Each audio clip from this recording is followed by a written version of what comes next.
Welcome everybody. What is today? It's the Collin County Republican Men's Club meeting. And Dixie, how old are we? We're 52 years old. And where's Jerry Madden? He started this mess, right? No, third year. Jerry goes back to one of the original. That's before you became congressman, right? Oh, yeah. Before you became county chair? The club in the early 70s. Early 70s, okay. Well, welcome everybody, and again, ladies, watch your language because we're filming everything. It's going to be on Facebook. Okay, so I just want you ladies to really be careful. With all that in mind, we have a very outstanding program this evening, and we have Justice Whitehill, who's going to educate us about the third branch of government. All right, but let's do this. Let's stand and let's have our Pledge of Allegiance. Where's Mike Vance? Mike, you want to come up and lead us on the U.S. pledge and the Texas pledge? Yes, sir. Y'all join me in the pledge to our nation flag. I pledge allegiance to the flag of the United States of America and to the republic for which it stands, one nation, under God, indivisible, with liberty and justice for all. Now to the flag of the greatest state in the world. On the Texas flag, I pledge allegiance to thee, Texas, one state, under God, one and indivisible. Please remain standing. Mark, will you lead us in an invitation? Father in heaven, we pray for the power to be gentle, the strength to be forgiving, the patience to be understanding, and the endurance to accept the consequences of holding to what we believe to be right and just. May we put our trust in the power of good to overcome evil and the power of love to overcome hatred. We pray for the vision to see and the faith to believe in a world emancipated from violence, war, and greed, a new world where fear shall no longer lead men to commit injustice, nor selfishness make them bring suffering to others. Help us to devote our life, thought, and energy to the task of making the world a better place, praying always for the inspiration and the power to fulfill the destiny for which we and all men were created. Amen. Beautiful. Did you write that, Lisa? You did a good job. Okay. I hope we got that recorded.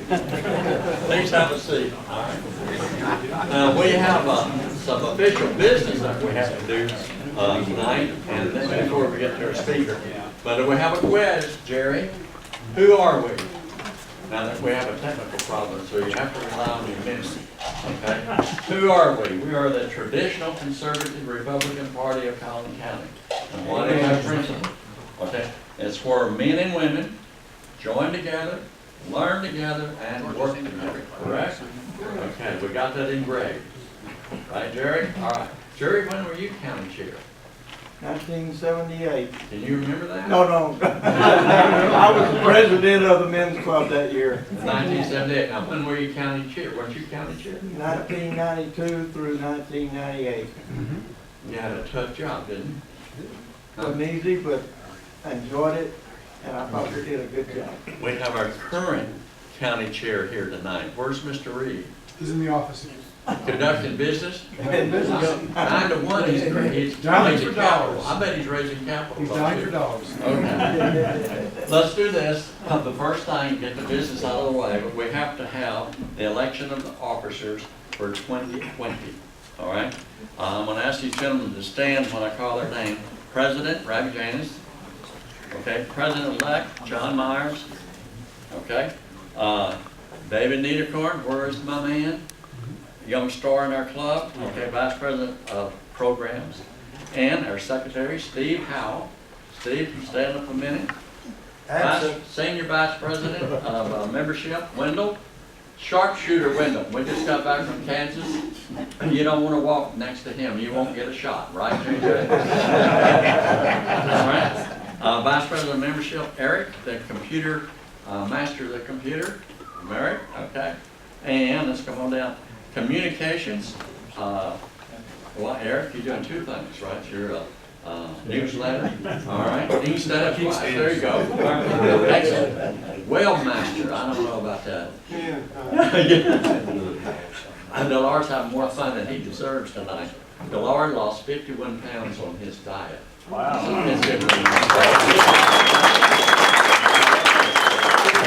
And on Mr. Reliable himself, Tim McCord, what are you, treasurer again? 21 years. And Sergeant of Arms, Steve Howe, you gonna wear 2 hats? Yes, sir. All right, and so I opened up, I'm real good at this damn parliamentary procedure, so I'm gonna do it my way. It's like playing golf, okay, we repeal the PGA rules. This is a slate of officers that were picked and have accepted this position.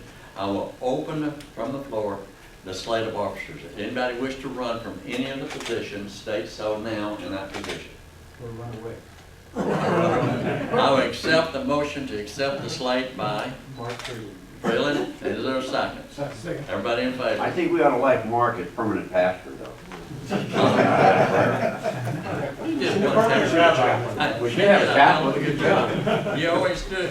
All right, now we have a second slate of officers that we have to go and elect this evening, and that's the directors. We have 5 directors that oversee the operations of the club, and they veto what our president does. So if the president wants to do something, he's got to get a vote of 3.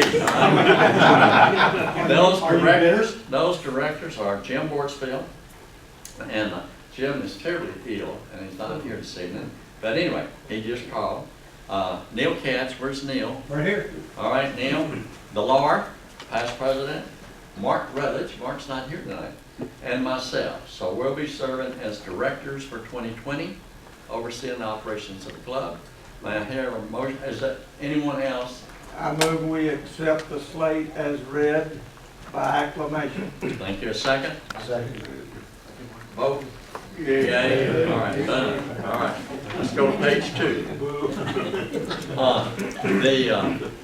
We have several guests here, and I want to make this statement. Any candidates or officers, we're not going to, we're delighted that you're going to stay to the end of the meeting.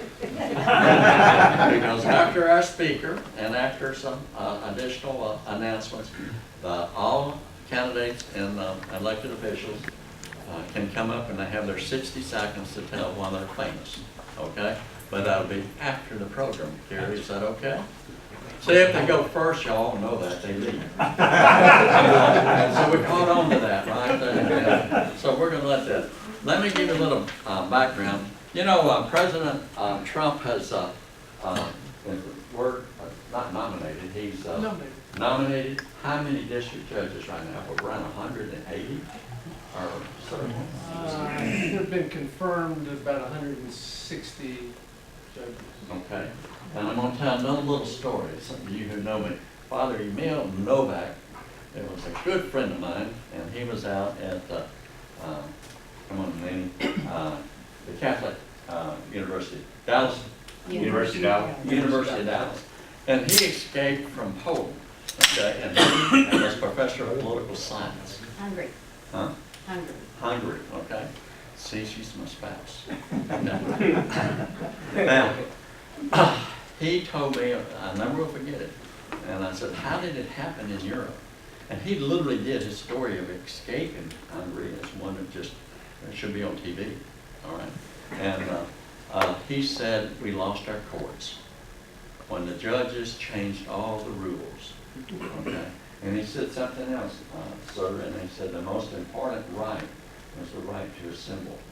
He said when they could no longer assemble, they lost trust and suspicion became the concern of everybody. That being said, we're delighted this evening to have Justice Whitehill. Grew up in Houston, one of 4 sons, okay? The value of hard work, and I want to go through this a little bit. Settled in Dallas, went to SMU, okay, law school, and then from, joined the law firm, private practice, and this is the 5th year of your 6-year term, initial term. Married to a young lady, Kit, and you have 3 wonderful children, and 1.5 grandchildren, almost 2. Almost 2, and one coming next summer after that. So, You live in Capel, and you're the 5th district of appeals, and that includes the 5-county area: Dallas, Grayson, Collin, and Dallas, Collin, Grayson, Rockwall, Kaufman, and Hunt. have about 4 billion people. 4 million people. Okay. The impressive thing about Justice Whitehill is his rulings affect the entire state. Okay, although it's this appeals district, all right, and you'll go into that. So, a dedicated father and grandfather, and we are honored, sir, to have you proceeded to tell us about the importance of the 3rd branch of government. Now, who's our technician? You want to throw out this line of lights, please, in the back. Mike, you want to do that? Can you? I can do it. Who can do it? Okay, Steve? Well, see, I can't read though.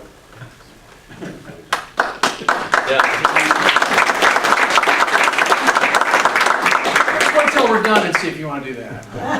Let's not get carried away. My name is Bill Whitehill, and it's my honor and pleasure to serve you as a justice on the Texas 5th District Court of Appeals. Right? How many people here are familiar with the 5th Circuit in New Orleans? Right? That's not us. Okay? The 5th Circuit, 5th District, but that's not us. We perform the same type of function in the state court system as the 5th Circuit does in the federal system. But we'll talk a little bit more about that in a minute. Just very briefly about myself, I am married to my college sweetheart. We've been married over 40 years. We have 3 grown and married children. 1 18-month-old granddaughter, grandson coming any minute now, and a draft pick to be named next summer. So we're all very excited about that. Before I went on the court, I practiced law with what was then the Gardner Wynn Sewell law firm. If you're familiar with that, it's one of the state's oldest, largest, most well-respected law firms. It's now part of a much larger law firm, Foley and Lardner. But I did trial and appellate work, mostly in the business and intellectual property areas. I also did our trust and estates trial and appellate type work. Okay, why should we care about the courts? According to Thomas Jefferson, we all remember Thomas Jefferson, right? Yeah. He wrote in the Declaration of Independence that we are endowed by our, something like this, we hold these truths to be self-evident, that we are endowed by our Creator with certain unalienable rights. Among those are life, liberty, and the pursuit of happiness. He didn't contemplate that there was a right to happiness, but the right to pursue it. One thing. So what we do in the appellate courts, lawyers come to us and they argue, and we sit on a bench, and we get to interrupt them a lot with questions, okay? So we can kind of flip things around, particularly for the lawyers in the room, to get your revenge. This is your opportunity to interrupt me with questions if you have that, and of course I'll stick around and answer questions at the end. Okay, so are these rights that Thomas Jefferson talked about guaranteed rights? Well, I've twice in my life read a book called The Gulag Archipelago by Alexander Solzhenitsyn. He was a Russian dissident. I encourage everybody to read that book at least once in their life. The Russian Constitution, the Soviet Constitution, was a beautiful document. It promised a lot of great things, but they didn't deliver. And why did they not deliver the great promises that were in the Russian Constitution? They didn't have a strong, independent judiciary committed to giving life to, enforcing those rights that were promised in the Constitution. What is the purpose of the judiciary? Our job is basically to protect and preserve the rule of law. All right? So what is the rule of law? The rule of law is a concept that all people, no matter who they are, have to live under the same set of rules that are consistently and predictably applied to everybody else. But what is the law? Questions? All right? Anybody? Congress or the state legislature enacts laws. Well, we're going to come to that. But what is the law? Bill's view, right, it's very simple. The law is a system for organizing relationships among people. That's all the law is there for. But why do we want to organize relationships among people, and what types of relationships do we want to organize? Okay? In Bill's view, and by the way, everything I say here tonight are Bill's views. I'm not speaking on behalf of the Fifth Court of Appeals. I'm not speaking on behalf of my colleagues, some of whom may not agree with everything that I say. Okay, so we want to organize relationships so that we can have a productive society, so that we can create wealth, so that people have the best opportunity possible to get along with each other, so that we can grow food, we can make clothes, we can have houses, we can engage in exchange transactions where people provide goods or services to other people who are willing to buy them. But in order for that type of economy to work, you have to have the ability to identify and allocate risk, business risk, legal risk, in doing that. And so the law is all designed to make it easy for people to conduct their business, to conduct their lives in a civil way so that we can all get along. Where does the law come from? There are two major theories about where law comes from. One is natural law, and that's what Thomas Jefferson was talking about in the Declaration of Independence. The concept of natural law is that there is a set of fundamental principles that I believe come from God, but other people believe they are nature's law, but they're just fundamental. The right to pursue, or to life, liberty, and the pursuit of happiness are some examples of them. I believe that the rights identified in the Bill of Rights are among fundamental rights. The other school of thought is legal positivism. Some of you know it as legal relativism. And the concept there is, well, the law is whatever people think they need at the point in time to accomplish whatever goals they have. I'm a champion of natural law because it provides predictability, anchors for a society to work around.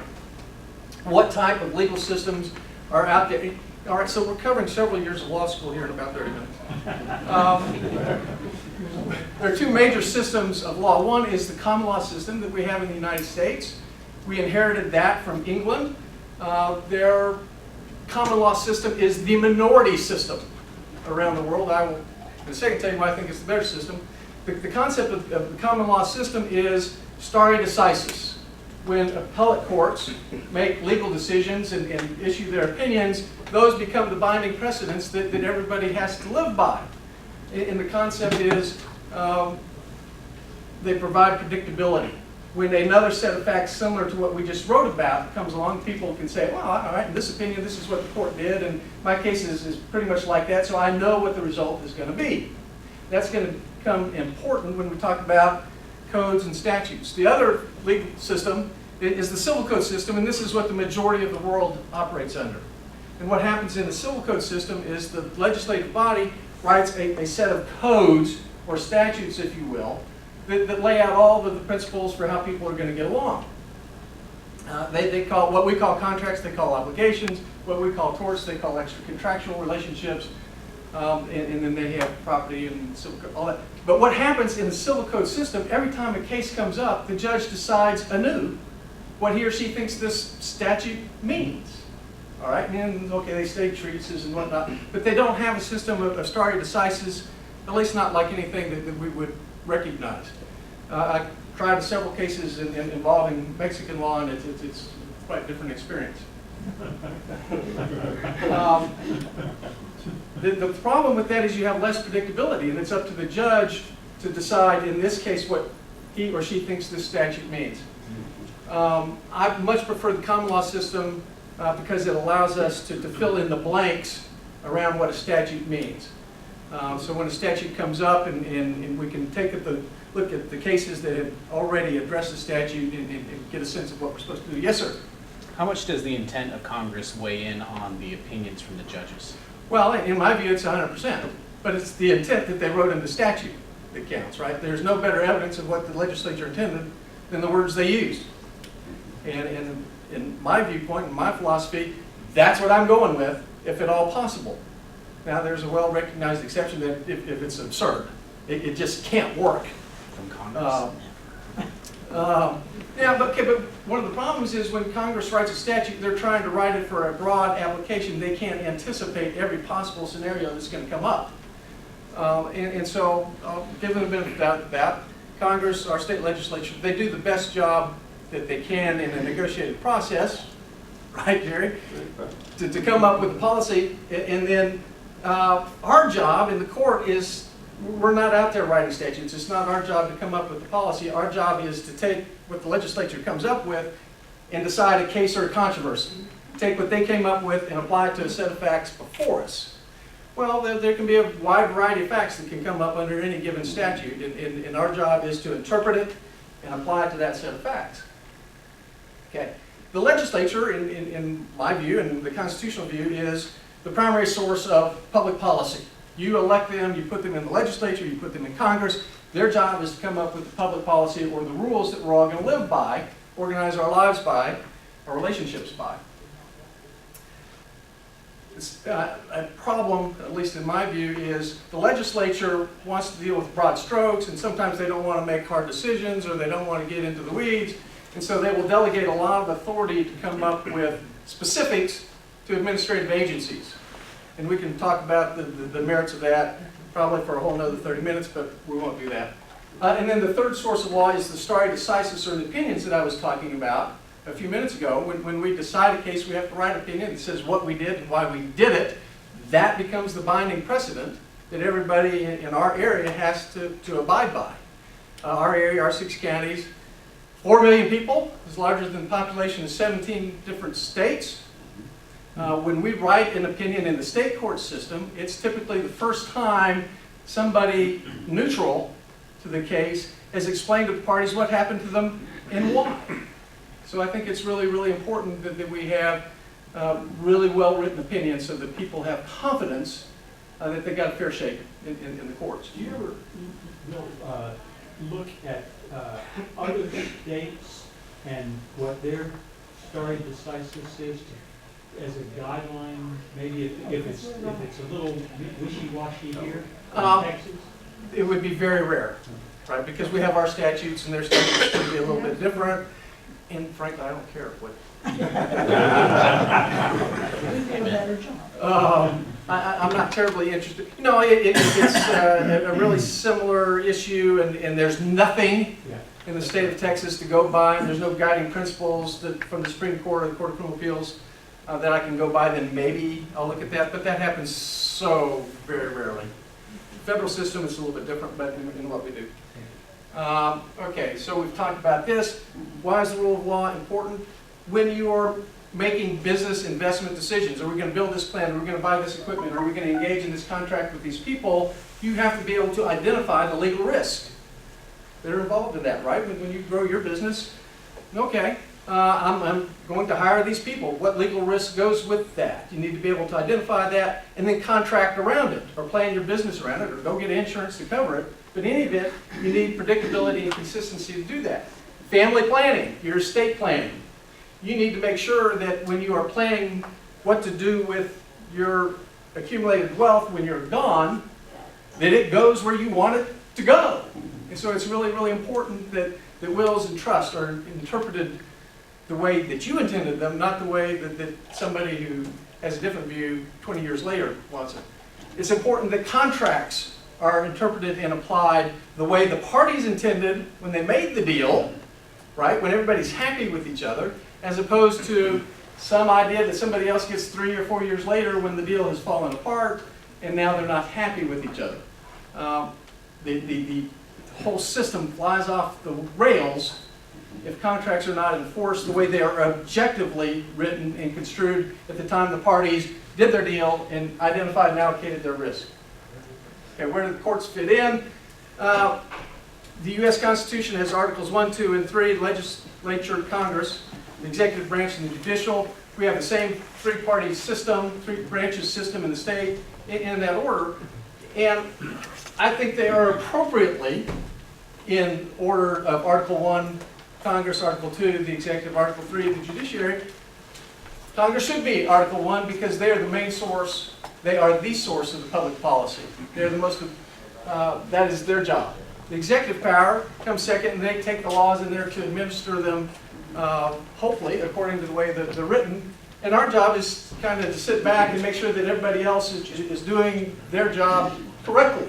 That when the laws were passed, the proper processes were involved. That they don't violate some fundamental rights that exist in our Constitution. That the executive branch is not exceeding its power. Okay? And then we have to decide cases or controversies that the parties have. If a business dispute has fallen apart, or there's a crime, or some other dispute between parties, our job is to take the laws that the legislature came up with and apply them to the facts of our case. Okay, Howard, yes, sir. There's a lot of criticism at the federal level that presidents, recent presidents, multiple, have exceeded the authority of the presidency. Is there any evidence or any feeling that at the state level, i.e. Texas, that any of our recent governors have exceeded the authority of the governor? Probably depends upon who you ask. Okay, well, You know, you don't hear about, at least I don't hear about it as much at the state level as you do at the federal level, but because, you know, it's interesting to me, people get, and importantly so, concerned about what happens in the federal system. But in the state system, we're dealing with everyday life of everyday Texan. And we're going to talk about in a second, the legislature has written a statute that governs every aspect of your day-to-day life. And there's nothing more important than your day-to-day life. Okay, how are our courts structured? In the state system, we have a three-tier system, kind of like the federal system. We have a very complicated set of trial courts. Let me begin, and these are 2016 numbers. The numbers have grown a little bit since then, but they're rough order of magnitude the same. We have over 800 justices of the peace and over 1,300 municipal judges in the state of Texas. Every municipality has at least one municipal judge, so that's why I have so many of those. To me, arguably, they're the most important courts in the whole system, right? Because we're going to find out that roughly a third of the state every year goes through a JP or a municipal court. And if that is going to be their contact with the judicial system, it better be a good one. Because they need to have confidence, everybody needs to have confidence that the system is a good system, it works, and they got fair treatment. The JPs and municipal judges are going to deal mostly with small, well, it used to be small disputes, now larger disputes, in the JP courts, and misdemeanors type cases. JP courts now have $25,000 jurisdiction, so that can be pretty significant.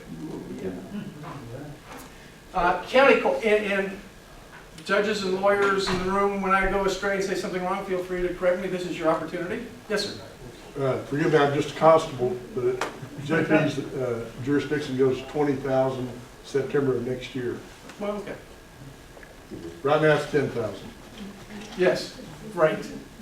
That's a lot of power, right?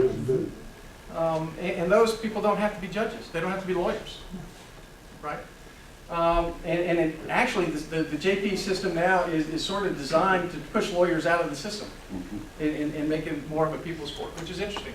The county court level, in a big county like Collin County or Dallas County, you're going to have what we call statutory county courts, and they function a lot like district courts.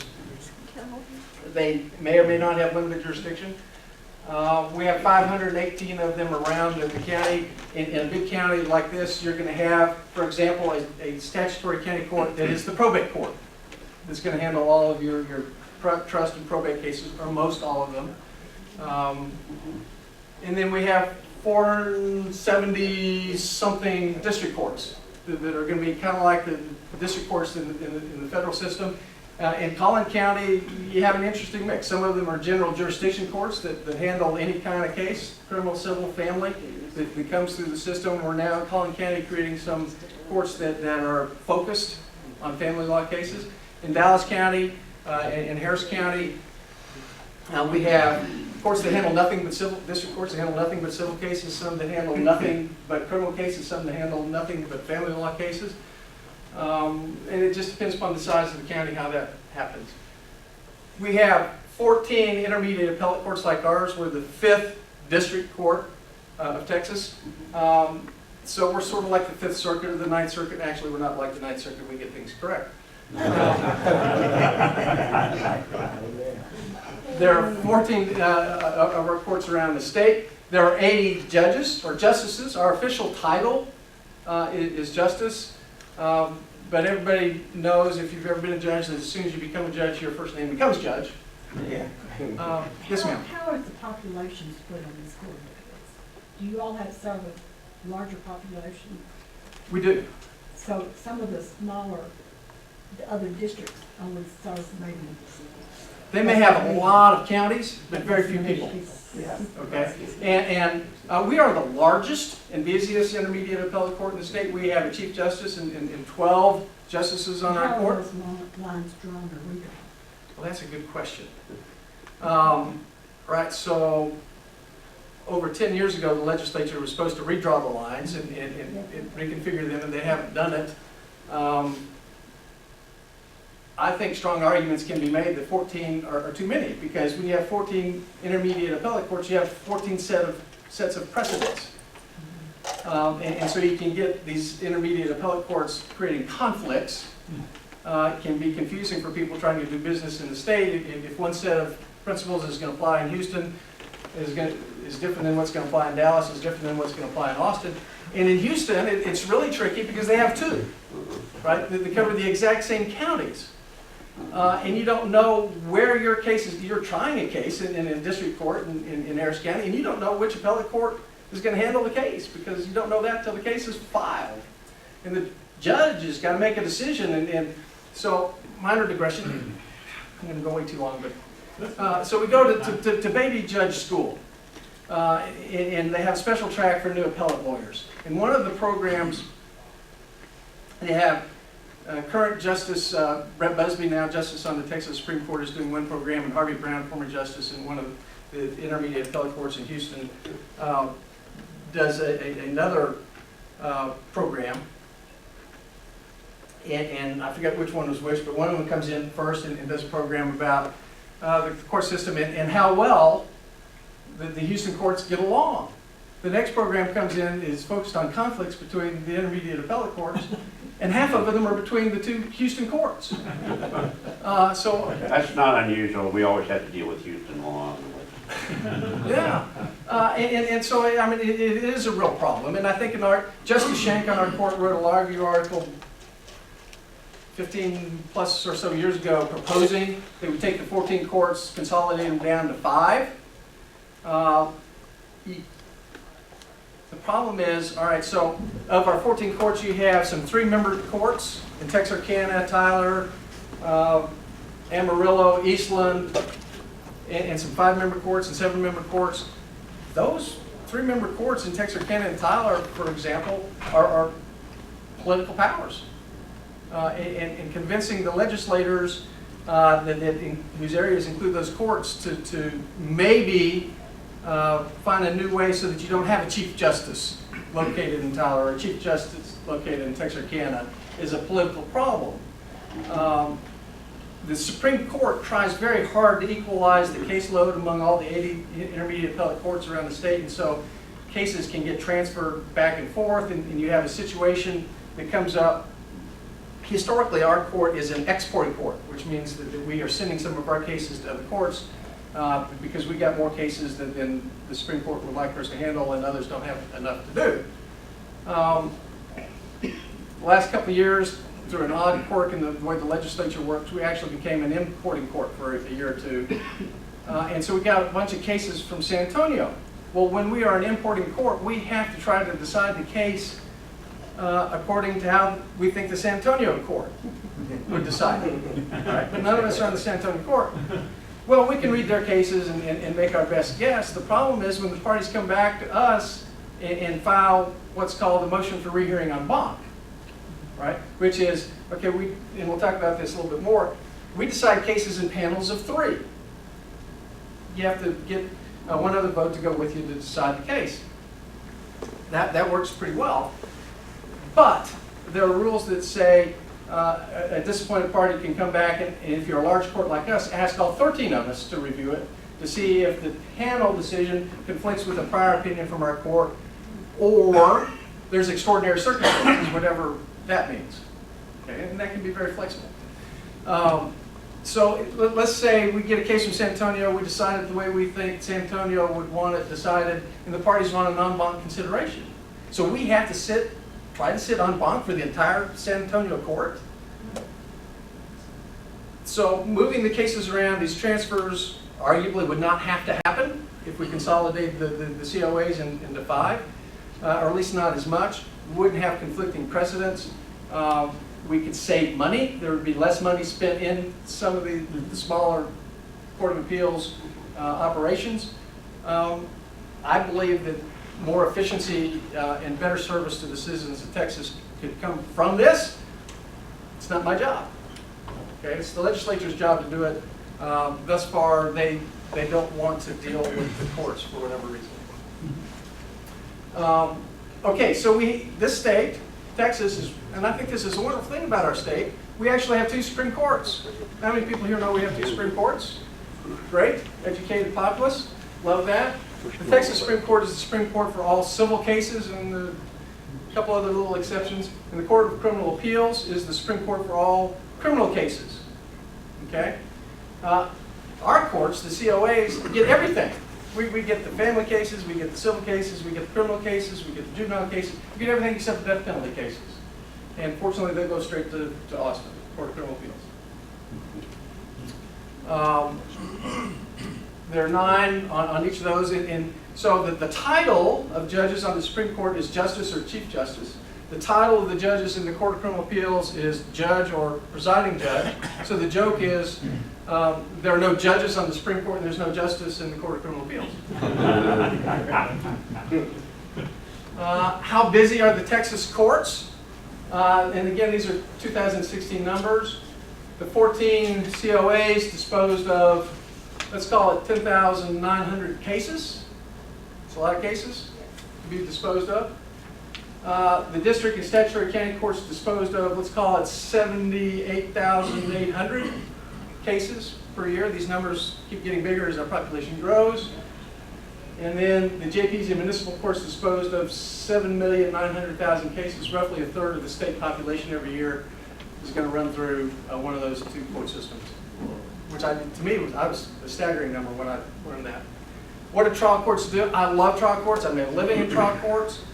Their job, and I don't mean any disrespect with this, but it's primarily process managers, right? They want to make sure that petitions get filed, answers get filed, that the procedures are followed, it moves to a resolution.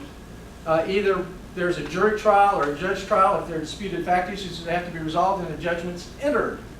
Okay, they got to make sure the process is moving along expeditiously, because we all know that justice delayed is justice denied. There are some instances where there may not be any disputed facts. The trial court's job, when those situations are brought to their attention, is to dispose of those cases as a matter of law. And that's what they do. Very, very, very, very important function in our system. But a decision by a trial court typically only affects the parties to that case. Very, very important to those parties in the case, but it doesn't set precedent, it doesn't have an impact. No, that's fine. Throughout the district or perhaps statewide, it can have an emotional impact. And, in Dallas, if we have to deal with some emotional issues down there, or you might have them here or somewhere around the state. But that's what they do. So what do the courts of appeals do? We have mandatory jurisdiction. We have to take every case that comes our way. If somebody doesn't like the result that they get in trial court, they have a right to come to us and ask us to review the case, look at it, and decide whether we believe the trial court made an error of law big enough that requires a different result. Okay? It's not enough that the trial judge might have made a mistake if it wasn't probably produced an improper judgment or prevented the parties from presenting their appeal to us. So how do we do that? They come to us, they bring us the written record. We don't try cases. There are no Perry Mason moments. Rarely are there surprises on appeal. So all this drama that you see on TV and the movie, that's not us. Now, some of the conferences can be kind of dramatic, and some of the oral arguments for the advocates can be a little tough. But no, it's nothing that you see on TV. I love it. I think it's great. I think it's fabulous because we get to burrow in the law. The law, it's sort of the mud puddle, right, for us that are legal pigs. We get to wallow in it. We look at, the lawyers come to us with briefs and they say these are the issues that we think the trial court got wrong. Our job, in my view, is not to correctly apply the law in any particular case. It's to apply the law correctly to the issues raised in the appellant's brief. That's it. It's not our job to try to fix problems for parties. It's not our job to come in and be better lawyers for the parties. I got to tell you, vast majority of the cases, I could help the lawyers a lot. But that's not our job. I don't do that. We don't do that. Because the system, we have an adversarial system, and to me it's really, really important that in the long haul the adversarial system works, because it works really, really well. Yes, sir? Are there any common reasons that the lower courts their decisions would be determined by the Court of Appeals to be wrong? You know, a lot of times arguments will be the judgment was wrong because there's no evidence to support an element of the cause of action. For example, in a negligence case, slip and fall, or just a tort case, you have to have a legal duty that the defendant owed, that duty was breached. The breach of that duty by that defendant was a proximate cause of this injury, and as a result of that injury, the plaintiff suffered this amount of damages. Okay? Duty is normally a question of law, and so that can come to us and say, on these facts, no duty was ever owed, or they can say there's no evidence that that duty was breached. Yeah, the person got injured, but it wasn't because of anything we did. Or, yeah, that person may have an injury, but that happened long before they came across us. Dang it. Let me know when you want me to be quiet. You better watch out, Richard fines people for that. Without trial. And so a lot of times you see these no evidence challenges, that there's no evidence of this, no evidence of that. And I got to tell you, in the civil side, particularly in the business side, we won a lot of cases on the causation issue. Right? There may be a problem, somebody did something wrong, but if it didn't cause that injury, the plaintiff doesn't get the win. One case that we had is a huge case. We represented a large American defense contractor in a dispute over a government contract. The claim was that one division of the company lied to the plaintiff about its participation in a program, and another part got the contract, and they lost $5 billion as a result of it. Okay, and we had some bad facts. We had a witness, a former employee who was disgruntled and wanted to take it out on the former employers. That's always a problem.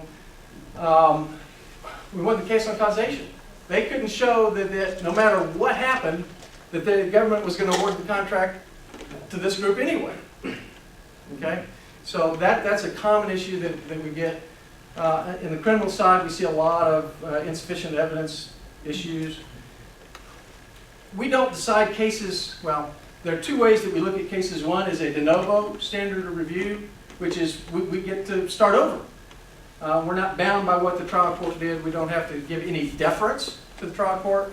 That's going to happen when we have a summary judgment motion. The summary judgment motion concept is there are no undisputed facts, and if you apply the law to these undisputed or disputed facts, and if you apply the law to these undisputed facts, this is the result. Okay? We believe, trial courts may disagree with us, but we believe we can look at that ourselves just as well as they can. But when you have a fact finder, a judge in a bench trial, or a jury in a jury trial, where they review the evidence and maybe there's differences in the evidence, and maybe you're looking at circumstantial evidence or the witness credibilities, important, we don't touch that. Okay? We hold very high regard for juries. I think juries are very, very important to our system. It would have to be an extraordinary circumstance where we would take a jury verdict and say they just got it wrong. Okay, and I you know, that's just, it's just fundamental to the American system that we trust juries. And you know, think about it, in a criminal case, when your liberty is at stake and you're being pursued by the government, federal government, state government, I got to tell you, governments have overwhelming power. And frequently they're coming at people that don't have much power. And what you have between the government with a whole lot of power and the people with very little power are 12 citizens. They get to look at the evidence and make the decision, take it out of the hands of the government. And that's just a really, really important thing to have. Okay, so when we decide a case, we have to write an opinion that says what we did, why we did it. That opinion then becomes an stare decisis system, the binding precedent that every trial judge in our 6 counties has to follow. Every lawyer has to look at and study and figure out, okay, these are the rules in this type of case. And law professors look at it, they debate it, law students have to learn, they have to read what we're talking about. So we have a lot of different constituencies that are consumers of our work output. I think it's really, really important that you have people on the appellate courts that are experienced, that have strong academic backgrounds, that have experience in private practice of law, and know what they're doing. It's really not a job for amateurs. Okay? Yes, sir. When an appeal is given to your court, is it allocated to you or a particular judge? And then once, if you write the opinion, then does it have to be circulated amongst the others and a certain majority of them agree with what you wrote? And if they don't like what you wrote, what happens? Great questions. Yeah. Glad you asked. The way our court works, and we're the only court of appeals in the state that operates this way. We don't know if the case is going to be argued, and I'm a huge believer in oral arguments, right? I think it's just part of transparency, it's part of due process, it's just fundamental to a party's right and ability to have their day in court. That if they want to come argue the case to the Court of Appeals, God bless them. Right? There's some cases that really shouldn't be argued, right? Because not all cases are created equal. Some of them are not that tough. But under our system, for an argued case, we don't know who's going to be the author of that case. We have what we call 4 rotations a year that are 9 weeks long. And each rotation will have 4 panels, so 12 judges are participating in a rotation. Write down the math, make sure I get it done correctly. And so 1 week on my panel, let's say I'm panel A, central staff has randomly assigned cases to the various panels. When they're at issue, a case is at issue when the appellee's brief is either filed or it's due. Okay, that's when, and because the appellee never really has to file a brief. The appellee doesn't have to do anything. They don't have to show up. It's the appellant's job to point to the record and make an argument about the law that says, remember, here's what we think an error of law big enough that requires a different result. And that's what we're looking at. Appellee's briefs can be very helpful, but they're not necessary. So when the brief is due, it's now okay for us to go ahead and decide the case. As cases come due, we gather them up and we randomly assign them to panels. They get docketed for oral argument. And say my panel's panel A. I'll have 2 other justices on the panel. We will look at the cases set for docket the next week. Sadly, we really don't get to look at cases much more than a week ahead of time because, and we're going to talk about our workload here in a second, we're really, really busy. And we work really, really hard. We're writing opinions, we're getting ready for arguments, we're discussing cases with each other, we're negotiating, debating, haggling, writing memos, all this stuff, and then we get to do things like come talk to you, which I love doing.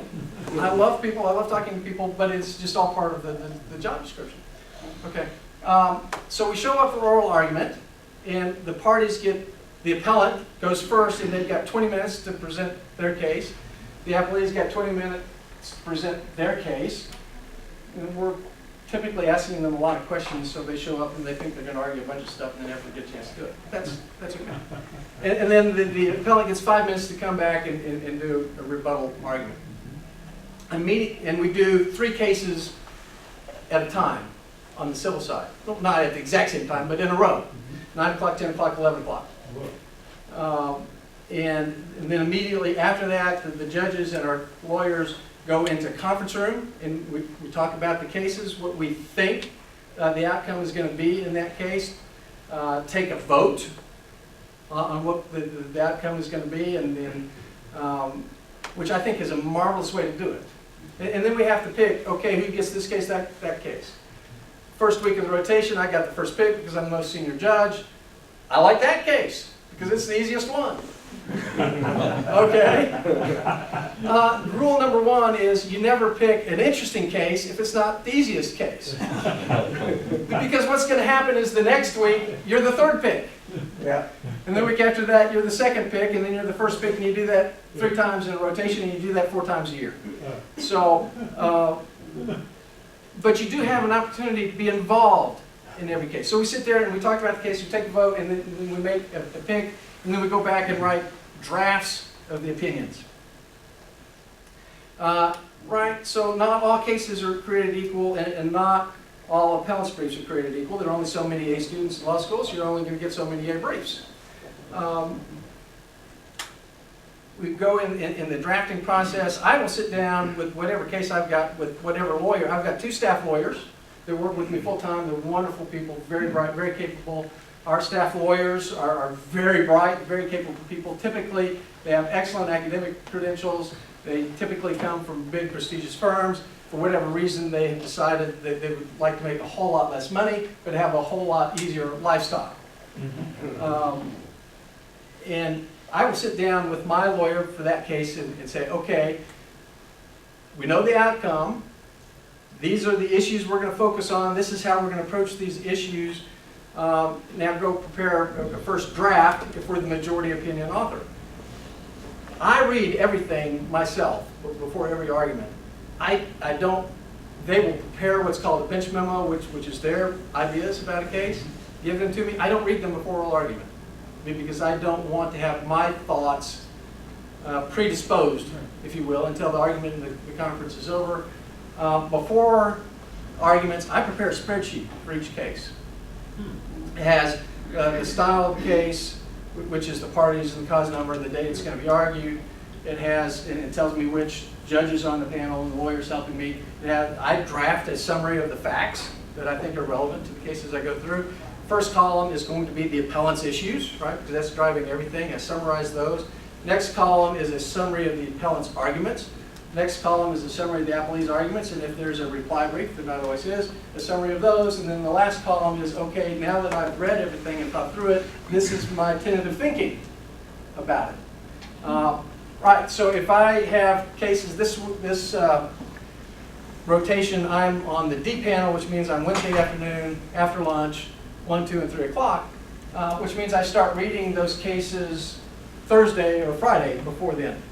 When I read a case on Thursday or Friday, I've forgotten a lot about it by the time Wednesday comes around. So before I go to oral argument, I pull out my spreadsheets. And okay, I got it. I now remember the case, I remember the issues, I know what the arguments are, I'm ready to go. My spreadsheet will typically have what I think are going to be relevant questions, some of which will get asked. Some of it, as the argument develops, you say, well, that's not really a good question anymore, but I need to ask this question, and so you do that on the fly. And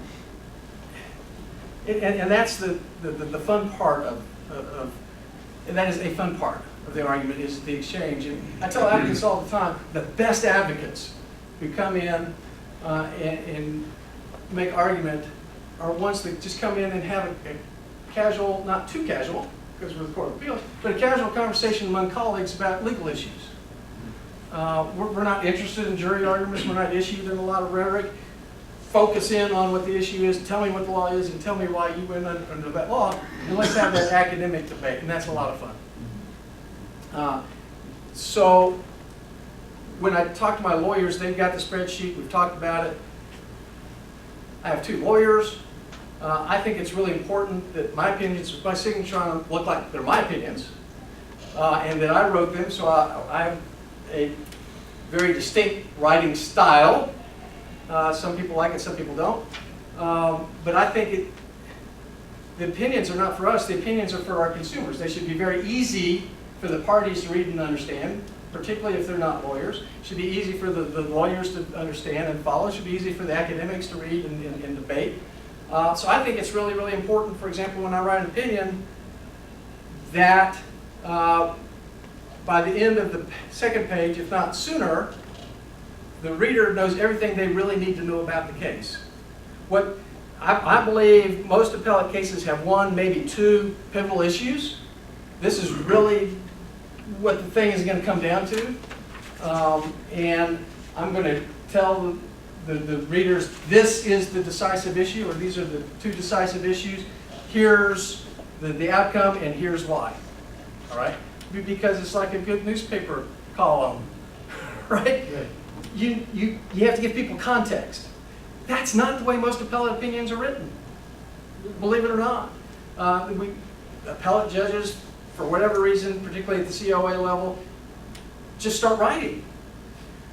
You know, this is a murder case, and the appellate raises 4 issues. We affirm, and then they just start talking about the facts. Okay, and I guess they do that because that's the way most briefs are written, right? And I hate that. I think briefs should tell me what the pivotal issue about the case is up front, so that I now know. Okay, I got it. We should be brief. Well, it should give me context so that I know. I'm getting way off my script. I know when I'm reading the rest of the brief why I'm reading it. Right? I don't want to have to be trying to figure out what the issue is as I go along, because I may be wasting energy over here. I want to be efficient. I want to do the best job possible for the citizens. Each justice on an intermediate appellate court in the state of Texas is going to write roughly 70-ish substantive majority opinions a year. That's a bunch. I work really hard on my opinions. I try to write good opinions. I try to write correct opinions. I don't believe in appellate judges writing opinions that are right, that get the result right, because that to me connotes some sort of moral judgment about the outcome of the case. I'm only interested in, am I getting the law correct? And am I correctly applying the law to the issues in the appellate's brief?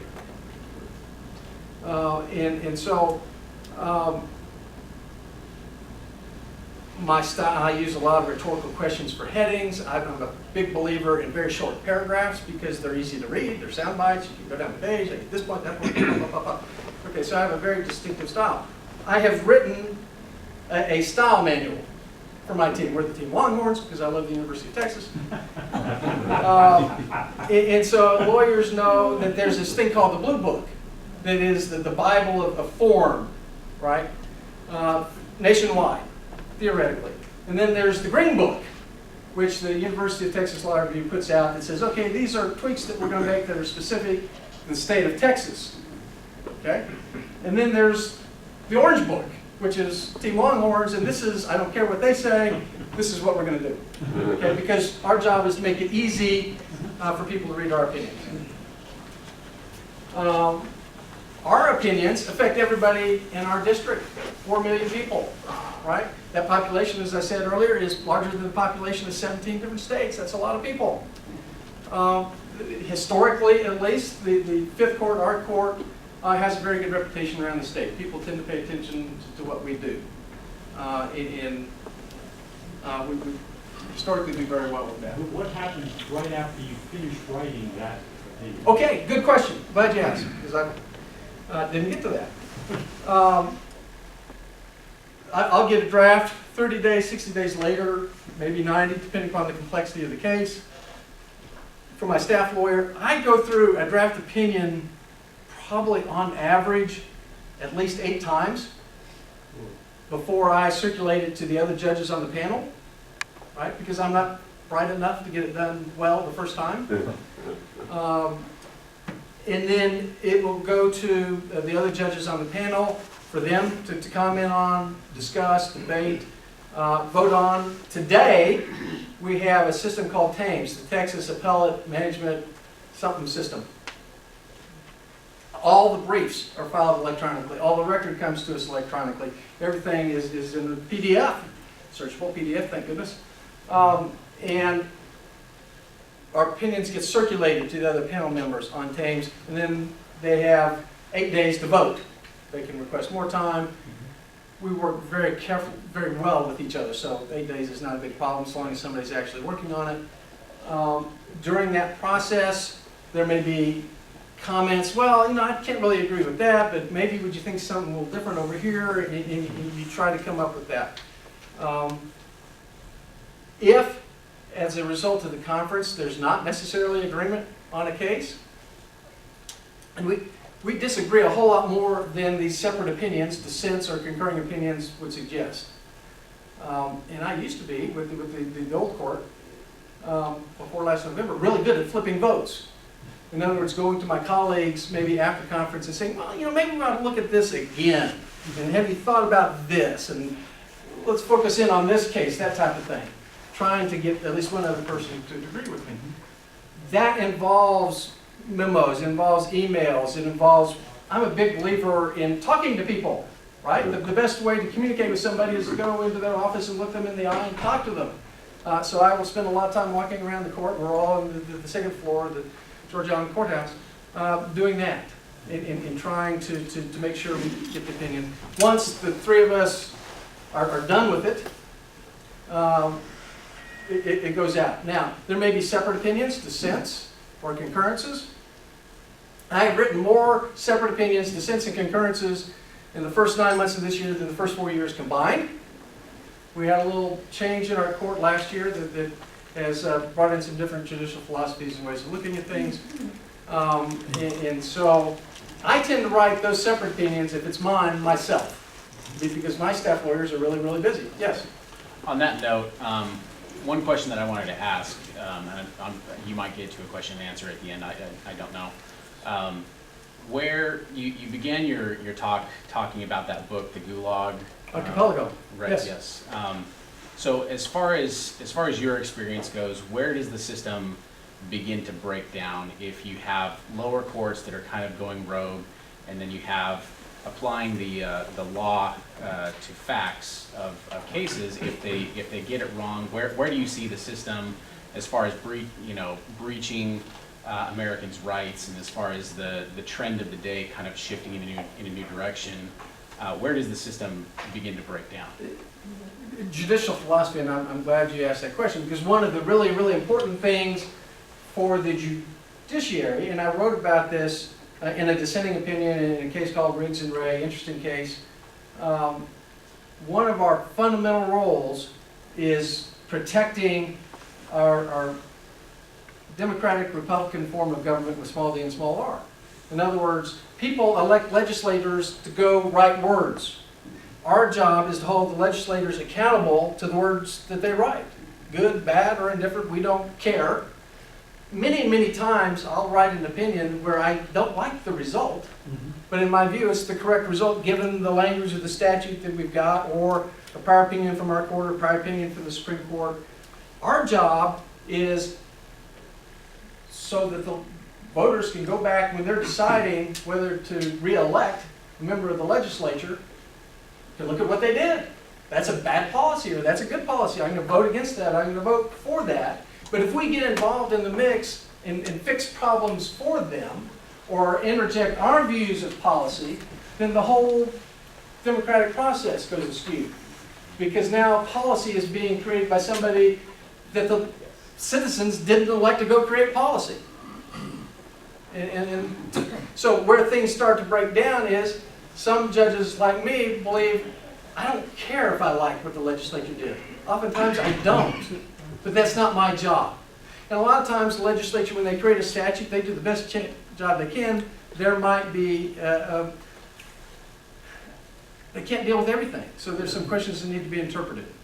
And so our job, one second, hold on, please, is to do what we think the legislature wanted done. And in my view, the best evidence of what the legislature wanted done are the words they used. Okay? If I don't like that policy, so be it. That's not my job to fix it. There are some judges who believe it is our job to fix it. It is their job, if they don't like a policy, to try to correct it. And that's where a lot of the breakdown starts to come into play. When they're legislating from the bench. Those are your words.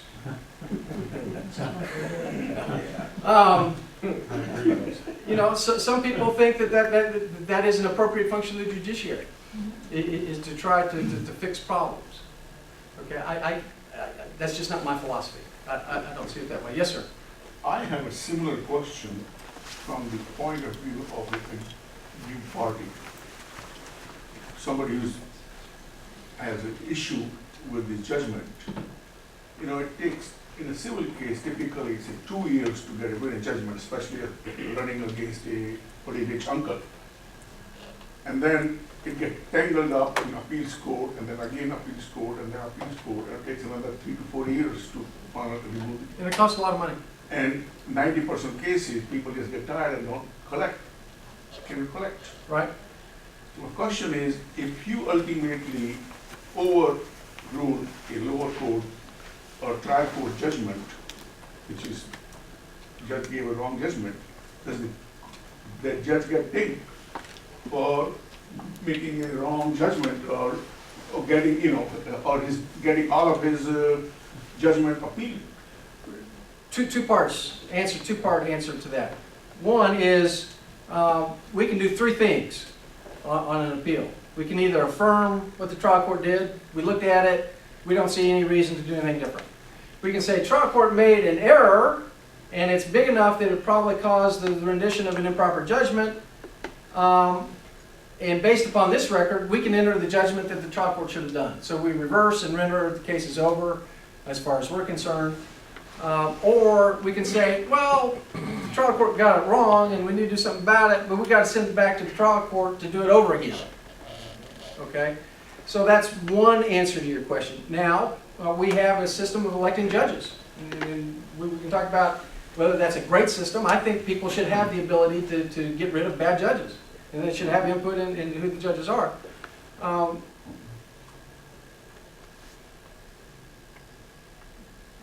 But yeah, so we should have a system to deal with that. And the voters. So typically what happens is the lawyers who practice in the courts get a pretty good idea of who the good judges are and the not good judges. And at least in But Dallas. voters don't, because I don't go to court. No, well, but, right. So how the hell do I know who's a good judge or not? Well, that's, Your attorney. that's a problem. At least that's a discussion point in our system. The lawyers figure it out, and at least the way it used to work in Dallas County, when it was first all Democrat judges, then all Republican judges, there would be a primary election, okay? And that's where we got rid of the bad judges, was in the primary election. That's, in Dallas County, we've kind of gotten to the point now where we have a primary election to get rid of good judges. So what you're telling me, if a trial judge makes a mistake, he doesn't really get dinged, right there? Well, he gets dinged by the voters, Well, ultimately.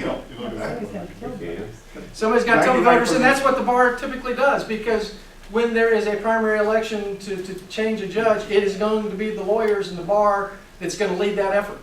It takes a while. It's not a perfect system, but it does happen.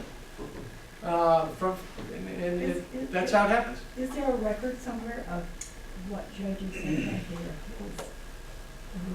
Yeah, I'm sure that's all, yes, it is public record. In Dallas County, I don't know if Collin County does it, every other year, the Bar Association does an evaluation poll.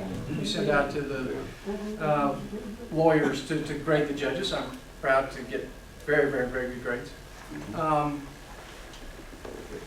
Maybe better than I used to get at school. But in any event, and some people question the accuracy of that, right? Because are there certain constituent groups that just want to get rid of one party and vote in evaluation polls that way? I'm not saying that happens. I'm just saying that some people might think that happens. So an alternative system, Texas right now is only one of 5 states that elects judges on a partisan basis. The problem being, you see wave elections and they tend to go both directions, either direction from time to time, and good judges get swept out that don't need to get swept out when you have a partisan election.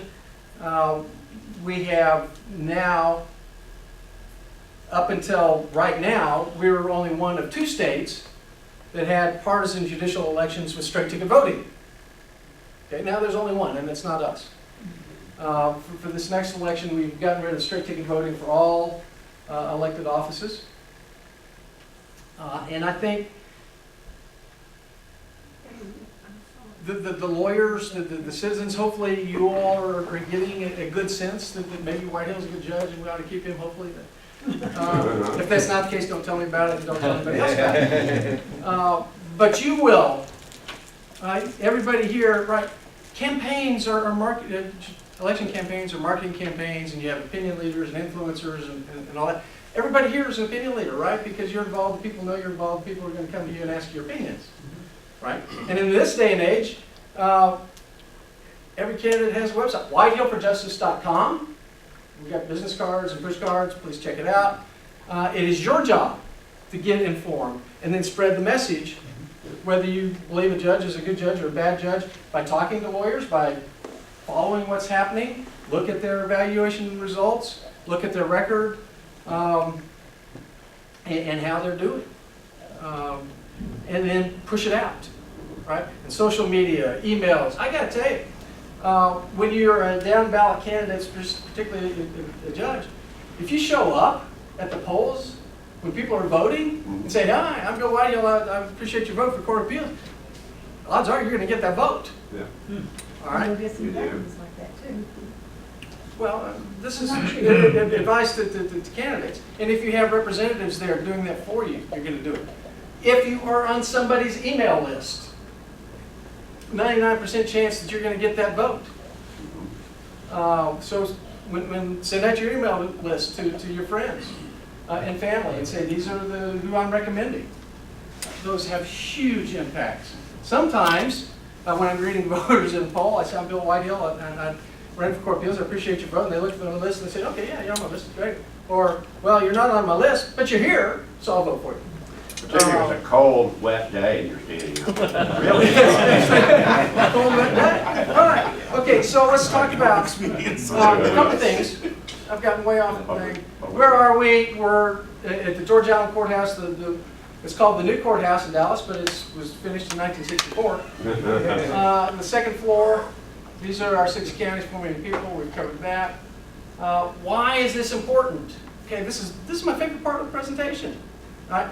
The legislature, every aspect of your day-to-day life, the legislature has written a statute on. It could be the health code, business organizations, whatever. Water code. Judiciary, government. When that law gets written, that public policy gets created, there are 181 elected members of the legislature that were either involved or had the opportunity to be involved in creating that public policy.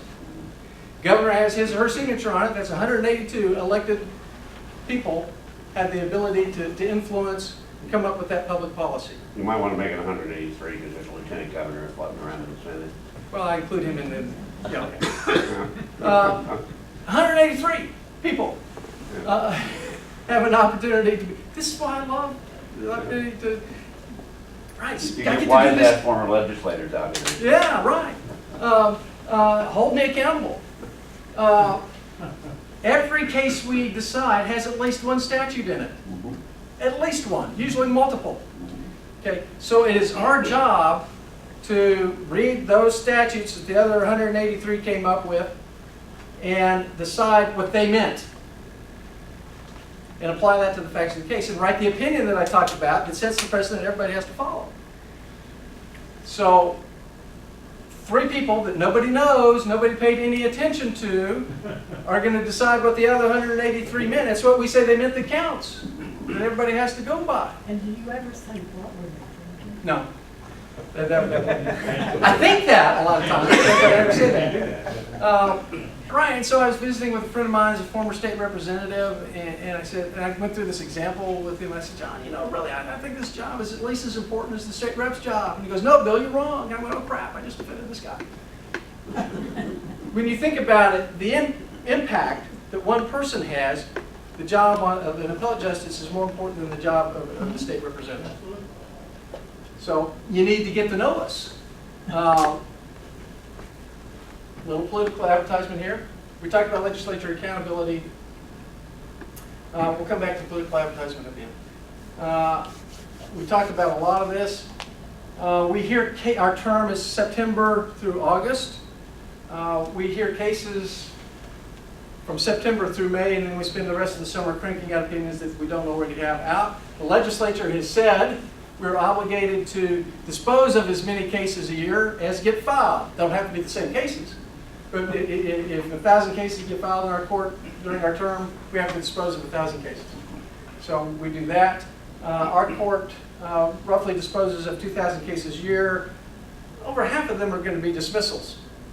There's a technical problem with it, or the parties decide they don't want to appeal, and then we write roughly blah, blah, blah, blah. How does the Supreme Court and Court of Criminal Appeals work? They're courts of discretionary review. They get to pick and choose the interesting cases, right? Except death penalty. Pardon? Except the death. Death penalty.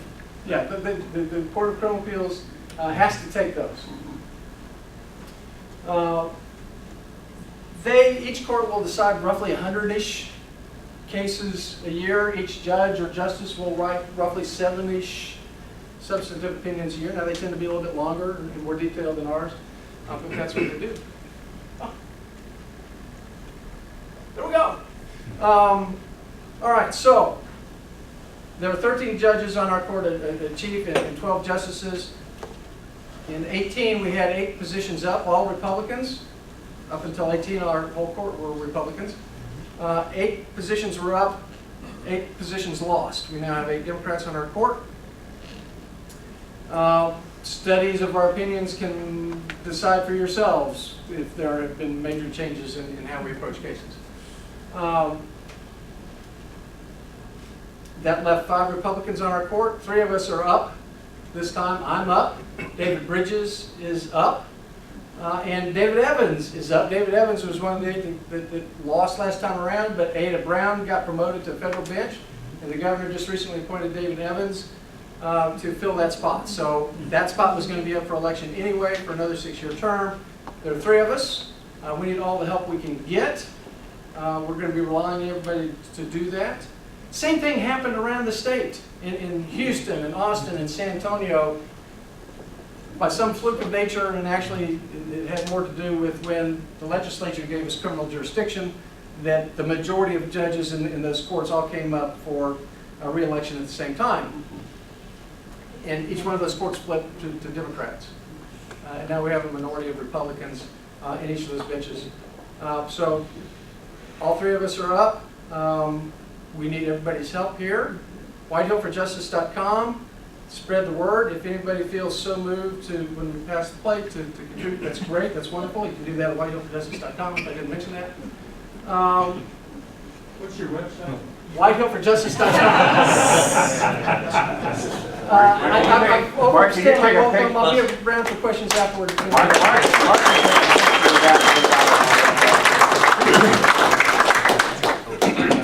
Judge, Justice, thank you very much. Fabulous. Let's do another round of applause. Also, you have to have you don't get elected in Collin County if you don't have a ladies' capacity, right? No. So right. You need a few volunteers. They can go to your website and yes, volunteer. And volunteer. And it doesn't have to be just ladies. Men can volunteer too.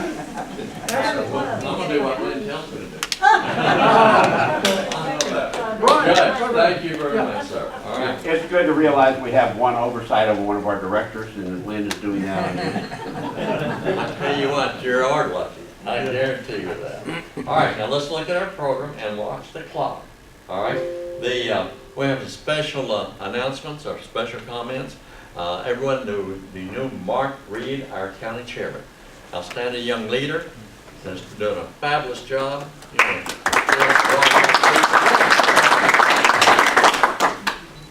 What Justice Whitehill said is very important.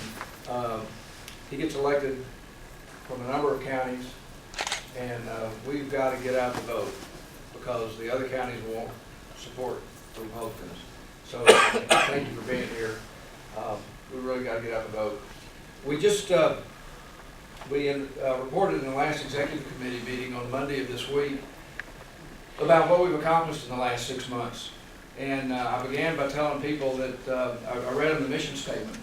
And if you read the mission statement of the Collin County Republican Party, it basically says that our job is to develop a strong countywide organization and help Republicans get elected. So that's what we set out to do, and that's what we have done. We've tried to massage the political organization into a business model because I'm a businessman. We started by building a management team with myself and 4 vice chairs. I won't get into the details because Bruce won't give me the time, but it's all right. Myself and 4 vice chairs, we've got about a dozen support staff, Neil and volunteer staff that support the administrative effort.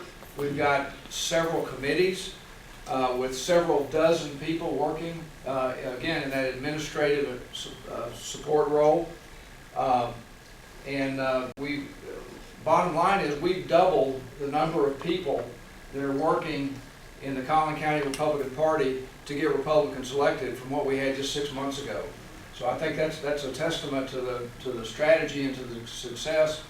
We are continuing to build an army of volunteers to get out and walk. Our goal is 500 volunteers. Can you imagine if we had enough volunteers to where we could put 50 or 60 or 100 people on the street in Collin County every week to knock on doors, and we don't have to ask them to block walk once a month?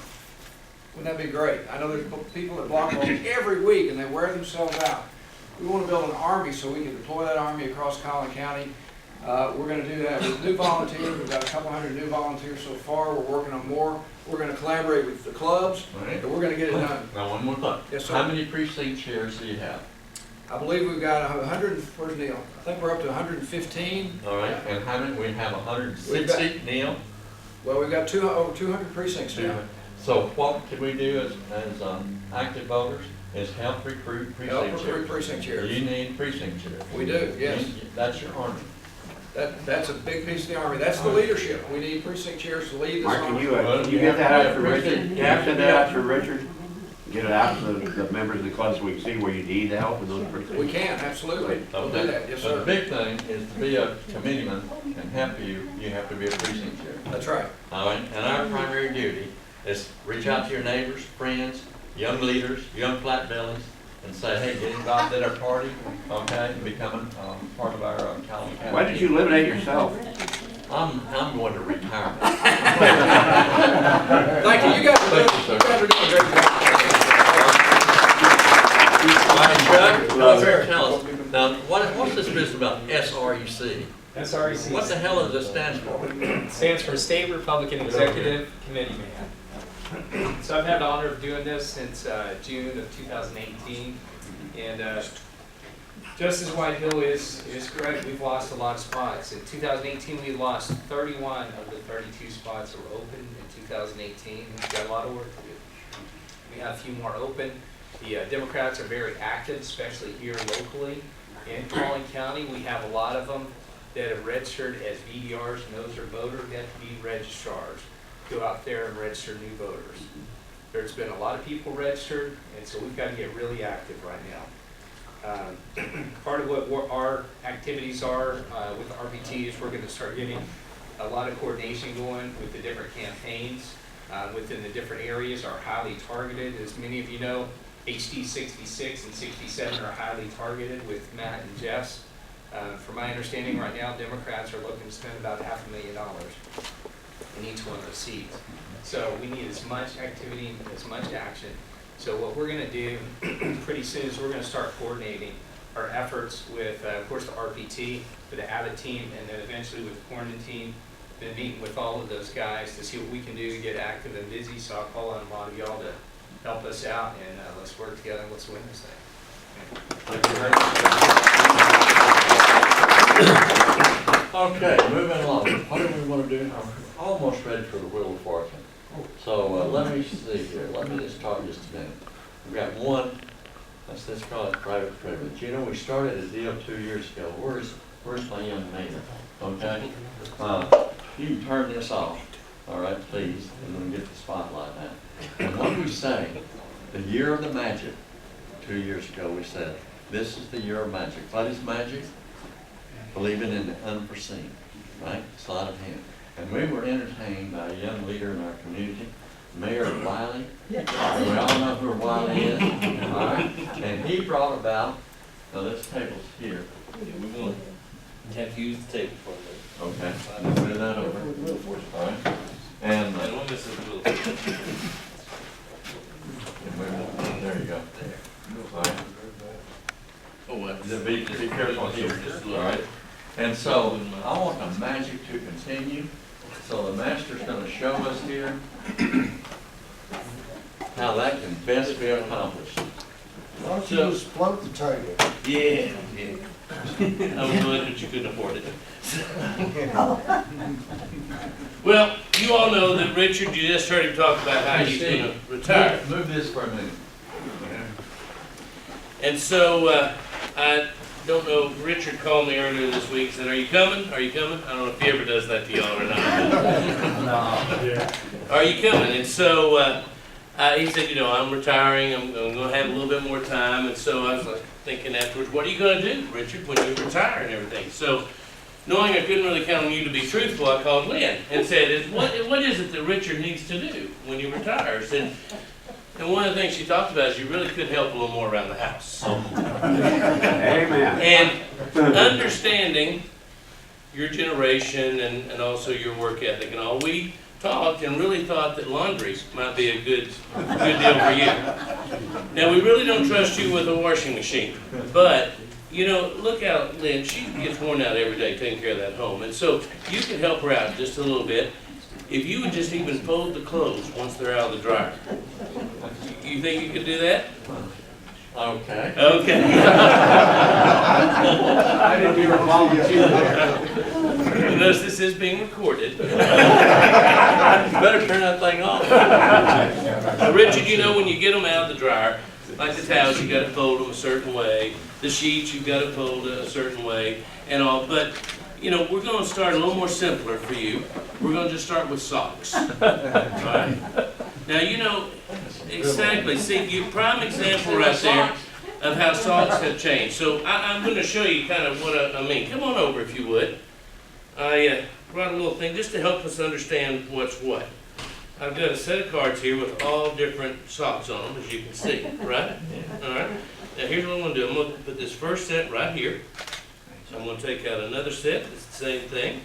Just a whole bunch of different cards, all wild. You remember back when there used to be just black socks and brown socks?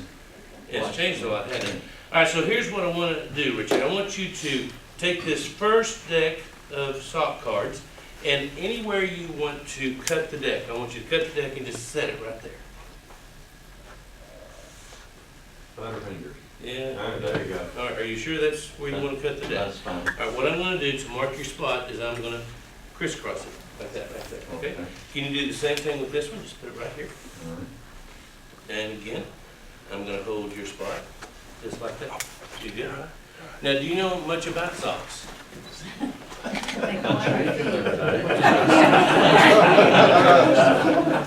Until he's really been a big help for y'all. How long have you happily been married? Okay, don't answer that. All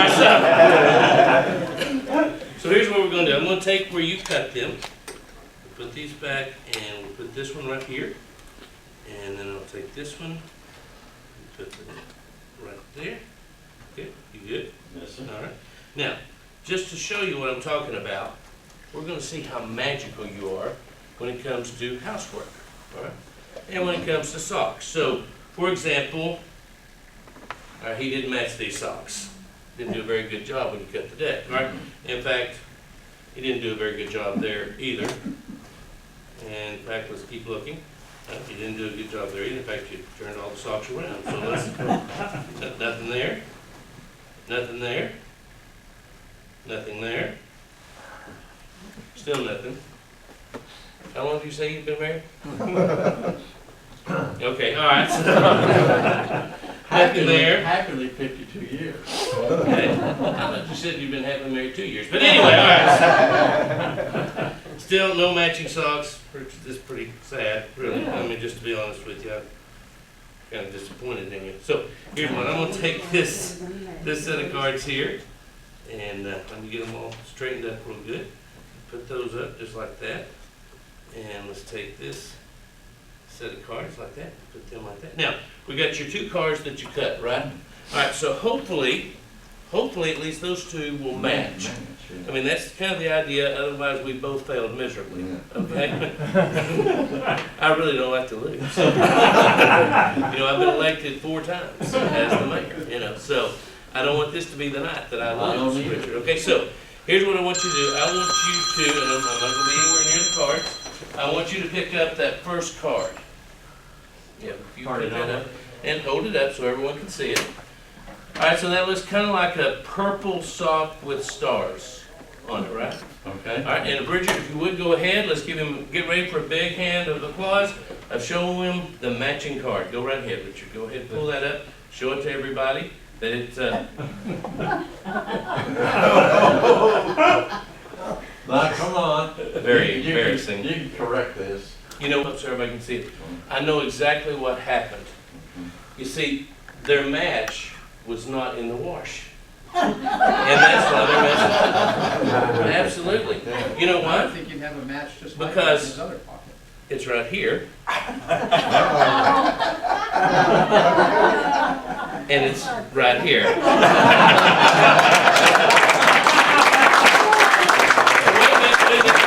Let's see then if he's improved any.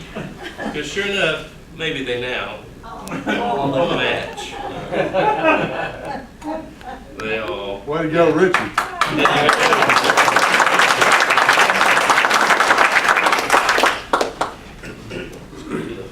You're really good at this, isn't it? All right, and let's give him a big hand for his Thank you, sir. Sure, no Now, problem. what's the bit about magic? You understand it? We don't take ourselves too serious.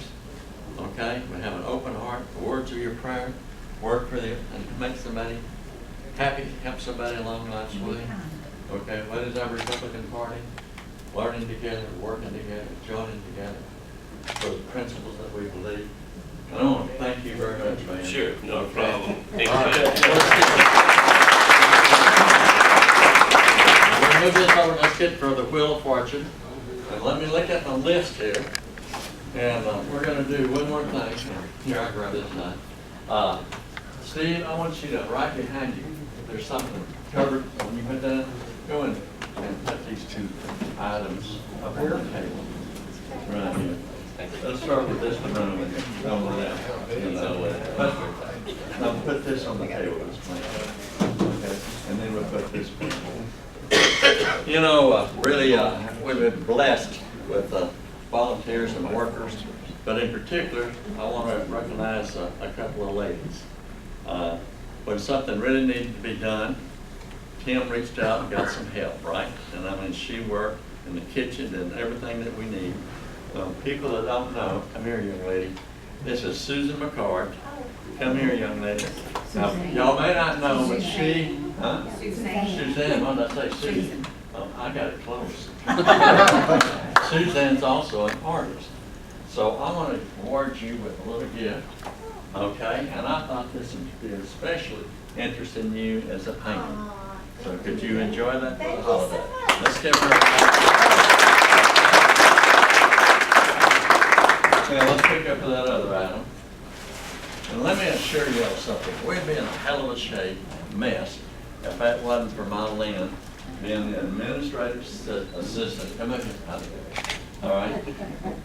I mean, everything from the computer, the newsletter, to being on time. Not only running the household, but also making this tenure as president a happy one. And y'all give my wife a round of applause.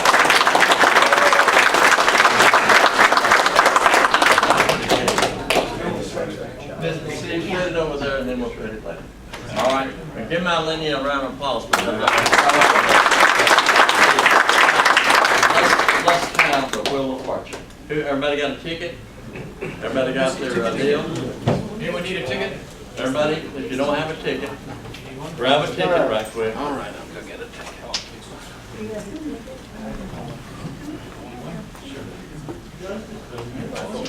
Yeah, Bill one, give Bill one. Okay, young lady, Brooke, you want to be the Van White, you want to come spin it? Let's get, wait a minute now, let's get our tickets and everything. Thank you. All ready? And then, let me get the magic sheet over here. Just a second. Don't pick Richards. I'll try. I got one. Wendell said, don't pick Richard. Why, we can leave you in Kansas next year. Okay, let's, what do? We spin first and then pick a ticket, don't we? Okay, let me hold this. You spin that wheel. Good job. Big money, big money. Okay, Brooke, yeah, big money, big money. It's a good wheel. Yeah. I'm touching the Okay, what's our number?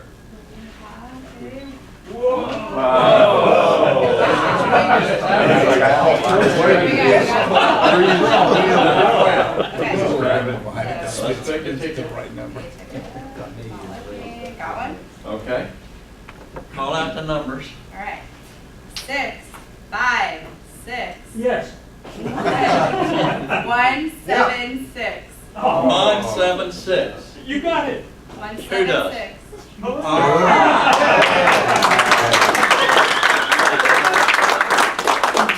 Ending in 176. Yeah, but I Oh, mean, 12. 12? Yeah. All right. Movie house and eatery. That's where you go watch a show and have dinner. Valued at $50. Okay, congratulations. Now, you got to see our treasurer here, and get your name and address and everything, and he'll get the dinner. Good. Okay, let's make a note here. December, we have the installation of officer. Ravi, I open the meeting, and who's going to do your officer for the installation? Judge Rush. Rush. Very graciously There accepted. it is. All right, very good. So December, mark your calendar. Everybody be here for an evening of entertainment and the installation. Okay. Look at your calendar and let's see the 3rd. 19th. Okay. Now I've got a little bit of business that I got to mention. You see this envelope? I'm passing the hat. You know, our Wheel of Fortune, we need contributions to keep this going. We have a second expense, and that's our speakers, where we pay some of our speakers that require a fee to come, all right? That's not me. In fact, it's not, Bill, thank you. But this is your opportunity to make a contribution. It's self-addressed. So any contribution you can make to help us. We do not have, the Republican Men's Club, we do not have a fundraiser, okay? The only income we have is from membership dues. You could use this to send in your membership dues, okay? Where's our membership director? Man, don't they go online and also pay the dues? But this is December, everybody needs to get their dues paid for 2020. And also, any contribution that you make would indeed be thankful, extremely thankful. All right, good of the order, and this is very important, and everybody did this. Remember Riley Hollingsworth? Yes. And we were all upset about Riley. I was very upset. I was PO'd at Riley because he wasn't returning my phone calls. I didn't know what the hell had happened. And this is very sad, but he's had a stroke. Okay? And, you know, he's moved to Oklahoma. He got married, a young lady that was from Oklahoma, and post the stroke, she took it to her home and the family in Oklahoma. He's finished therapy. It's been 2 years now, you know, Dixie, since we heard from Riley. Okay? And I thought he became a Democrat. And I was really worried. You know, when you don't return my phone call, I know something's wrong. So, put it prayer, Riley Hollingsworth prayer on your list. Number 2, Wayne Tucker. I called Wayne, our past president and leader in our community and in our party for 20 years. But he's at the VA hospital going through some tests. Okay? And I did not talk with him, Dixie. He texted me and he said, I cannot be here tonight. I'm in the VA and I'm going through some tests. All right, so put him on your rain list. All right, again, I don't know. Delar, thank you, buddy. Okay? Where's Professor? Thank you. Okay? All that you've done. Thank you. All right? Then all my damn officers, stand up. Eric, you stand up. Okay? Wait, Come wait a on. minute. Are you Sam, damned stand off? up.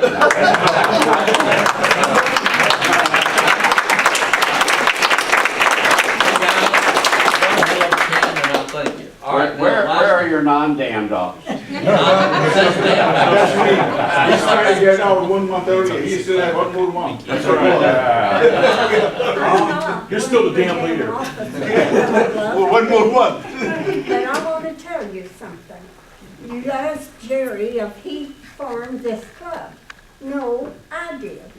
And you are very precious to me because Richard's very precious to me and Lynn is too. I am an antique, as you well know now, as many years. But we organized our party in 1968.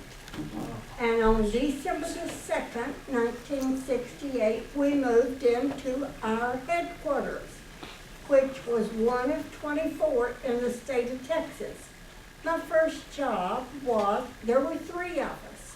Connor Harrington, our committee man, Jack Carter, our county chairman, and me. And we wanted this to happen. And so the first thing they told me was, Dallas had a very active men's club, so we had to have a men's club because you're the backbone of the Republican Party. So I went down to Richardson in the Canyon Creek area and I met Jerry's mother and father. They had moved here and they had voted with us in 1968. So I used a telephone since it was long distance down there. And we had 98 names that had voted with us at that time. So I had to call that 98 and ask them, did they want to have a men's club, a women's club, or a couples club? And out of that, we got a men's club and a Republican Women's Club, Canyon Creek Republican Women, and then the County Republican Men's Club, because they wanted to meet with other people in the county. So we met at a little restaurant in McKinney on a Saturday morning to get you started.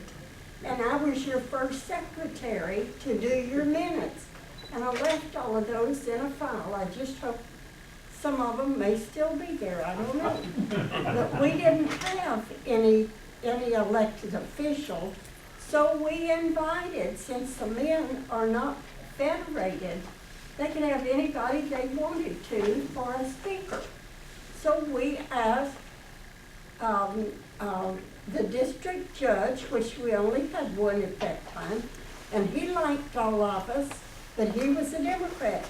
But we had him come and speak to us to tell us about our court system. We had the county judge that wasn't worth a hoot.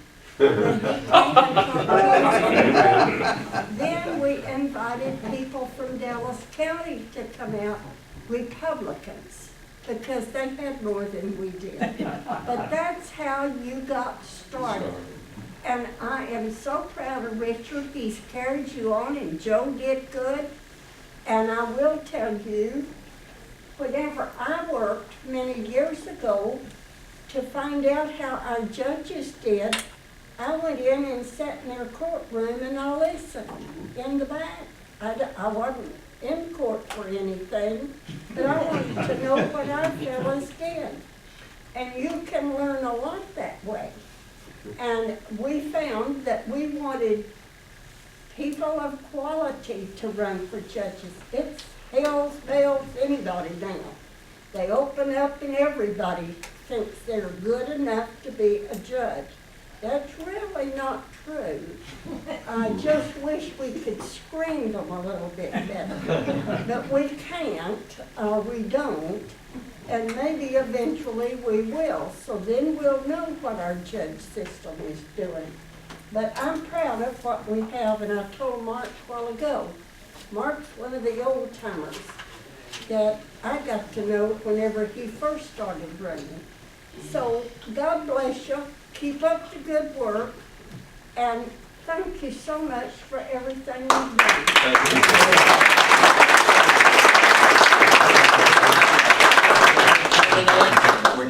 I'll shut it down for officers and candidates to come over, and everybody come up and tell us what you're running for in your position. Come on over, Mike. Now start, young lady. Let's line up. All right. We're going to go over parade here. Okay, yes, sir. Yeah, awesome. I'm gonna, but My name is Brooke Folks. I'm currently president of Golden Corridor Republican Women, and I am running for judge of the 401st District Court in Collin County. I have been a lawyer for 7 years, practicing primarily family law, but 43% of our cases in Collin County are family law cases. What's really important for you all to know is there are 7 Democrats that have already declared to run against our 7 Republicans, and we have 9 benches up. So please get out to vote all the way down to the bottom of the ballot. Brooke Folks, thank you. Thank you, Brooke. How you doing, sir? I'm fine. Well, we're having the 401st party because I'm George Flint and I'm also running for the 401st Judicial District Court. And I've had 39 years experience in law practice, well over 100 trials to completion. And I'd like to announce that tonight I have 56 precinct chair endorsements, so I'm almost at 50%, but I'm really glad we're adding precinct chairs faster than I'm getting endorsements, so that's great. But we have 2 other people running. What Bill said is correct. The judiciary is a critical component. We don't have straight ticket voting, so it's essential that all of you think down the ballot and vote, quite frankly, for Republicans all the way down the ballot. Any of the 4 of us, quite frankly, would be better than any of the Democrats. So thank you all so much for your support. Yes, sir. Meet you. For those of you that don't know me, I'm Dr. Trey Penny from Texas. I'm out of, I've been living in Collin County for the last, since 2004. So I'm Dr. Trey Penny. I'm a doctor of education. I'm not a medical doctor, but I'm known to my wife said I'm known to fix some broken hearts sometimes. So. But I'm a military veteran. I'm a 20-year Dallas police sergeant. I'm also running for U.S. Congress down in District 30. I know that's not a hot district, everybody. In fact, when I announced a couple of months ago that I was going to run for U.S. Congress in District 30 against Eddie Benitez Johnson, all my friends thought I was crazy. Now, when I went and looked at the numbers, and for the last 2 cycles, the conservative Republican Party, we hadn't run anybody against it. I thought that was crazy. You know, so essentially for the last 26 years, we've allowed that district to fall apart. I live in Collin County, and right now I'm in Dallas County. I'm doing everything I can as a community organizer, as a police officer to engage the people. Last week I went into a Democrat stronghold. The DA and the county judge were having a meeting at a church. I walked into the church myself and engaged everybody in that room. Even though it was their party, all the people loved me. Guys, we have an opportunity to win that district. I'm telling you to win it, but I need your support. I need you to get behind me. I'm going to do the hard leg work. I'm going to do it. I'm going to carry the Republican Party. But I need you to get behind me. For me to be who I am, to be passionate about this, that district is failing. It's failing in economic development. It's failing in crime. It's the highest district with the highest violent crime rate right down in the state of Texas. I'm a police officer. I've seen it. Guys, get behind me. I need your support. You can learn. Just a second. What's your website? You got a website? Penny for Congress. Thank you so much. Penny for Congress. PENNIE for Congress.com. All right, now give us your name again. Dr. Trey Penny. Trey Penny. Trey Penny. All right. Yes, sir. All right. And people want a contribution or volunteer, they can go to your website. Go to my website. They can call me directly. I'll make sure Robbie get you some calls. Okay. All right. Let's give him a round of applause. Thank y'all so much. Okay. Yeah, just got the sign made. Evening, folks. Mike Vance, running for Collin County Constable Precinct 1. I'm a 35-year Texas lawman. Spent my entire career right here in Collin County with the Collin County Sheriff's Office. When I'm elected, I'm going to run that office according to the rules, regulations, and laws of the state of Texas, with honesty, integrity, and hard work. And I'm going to go to work every day and earn your tax dollars. So Mike Vance, Collin County Constable Precinct 1. Vote Vance. Really, vote Vance.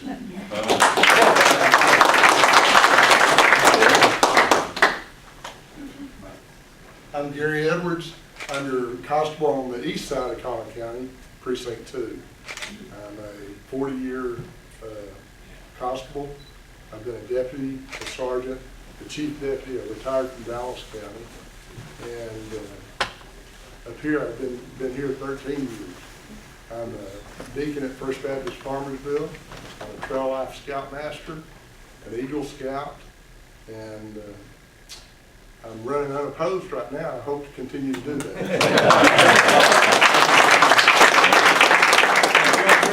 Come on. Well, this, all right, all right. Well, you know what? I'm David Ripple. I'm your judge for County Court at Law 4. It's my privilege and honor to be so. Thank you so much. Very good. Anything? Any comments, anybody? Ripple's a good chess player. Judge is? Jerry's a better one. And they both. Thank you, thank you, thank you. And we'll see you on December, what's the date? 19th. 19th. All right.